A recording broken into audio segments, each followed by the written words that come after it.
नाशिक जिल्हा बँकेच्या प्रशासकांना तोतैयाचा फोन आलेला आहे। मुख्यमंत्र्यांचा पीए बोलत असल्याची बतावणी यांना केलेली आहे। एका अधिकाऱ्याला पुन्हा कामावर घेण्याच्या सूचना या तोतैयाकडून करण्यात आलेल्या आहेत। प्रशासकांनी सीएमओकडे चौकशी केल्यानं हा सगळा प्रकार उघडकीस आला। भद्रकाली पोलीस ठाण्यात अज्ञाताविरोधात गुन्हा दाखल करण्यात आलेला आहे। चौकशी सुरू असलेल्या बँकेतील एका अधिकाऱ्यांना पुन्हा कामावर हजर करून घेण्याच्या प्रशासकांना सूचना या अज्ञातानं दिलेल्या होत्या। प्रशासकांनी मुख्यमंत्री कार्यालयाकडे या सगळ्या संदर्भात विचारणा केली, चौकशी केली, त्यावेळी हा सगळा प्रकार उघडकीस आलेला आहे। भद्रकाली पोलीस ठाण्यात या सगळ्या प्रकारावर आता गुन्हा दाखल करण्यात आलेला आहे। अज्ञाताविरोधात हा गुन्हा दाखल करण्यात आलेला आहे। नाशिक जिल्हा बँकेच्या प्रशासकांना तोतैयाचा फोन आलेला आहे। मुख्यमंत्र्यांचा पीए बोलत असल्याची बतावणी या अज्ञातानं केलेली होती आणि एका अधिकाऱ्याला पुन्हा कामावर घेण्याच्या सूचना करण्यात आलेल्या आहेत। अधिक माहिती घेतोय आपले प्रतिनिधी महेश महाले यांच्याकडून।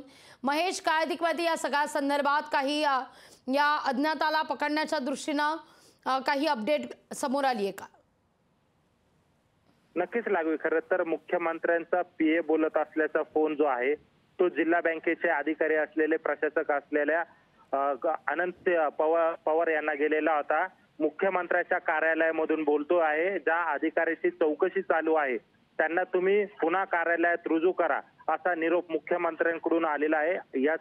या संदर्भातला जो फोन आहे तो जिल्हा बँकेच्या प्रशासकांना गेलेला होता आणि या सगळ्या संदर्भात अधिकाऱ्यांनी अधिकची चौकशी केली असता तसेच हिवाळी अधिवेशनामध्ये नागपूरला या अधिकाऱ्याची चौकशी केली, ज्या ठिकाणून फोन आलेला होता तो नेमका पीए आहे का नाही याची जी चाचपणी आहे ती अधिकाऱ्यांनी केली। त्यानंतर एक धक्कादायक माहिती समोर आली की असा कुठलाच पीए कार्यरत नसल्याची माहिती समोर आली आणि यानंतर हा सगळा बेबनावचा फोन असल्याचं अधिकाऱ्यांच्या लक्षात आल्यानंतर त्यांनी नाशिकला येऊन थेट भद्रकाली पोलीस ठाणे गाठलं आणि तोतैया फोन करणाऱ्या विरुद्ध आता गुन्हा दाखल करण्यात आलेला आहे। पोलीस आता या संबंधाचा तपास करताय। फोन नेमका कोणी केला होता त्या अधिकाऱ्याची चौकशी सुरू आहे। त्यांना सक्तीच्या रजेवर पाठवलेले आहे। आता त्या अधिकाऱ्याचा आणि फोन करणाऱ्याचा काही संबंध आहे का याचा जो तपास आहे तो भद्रकाली पोलीस करताय। आता यातून काय माहिती समोर येते हे बघणं देखील तितकंच महत्त्वाचं ठरणार आहे। निश्चित धन्यवाद महेश, तुम्ही दिलेल्या माहिती करता।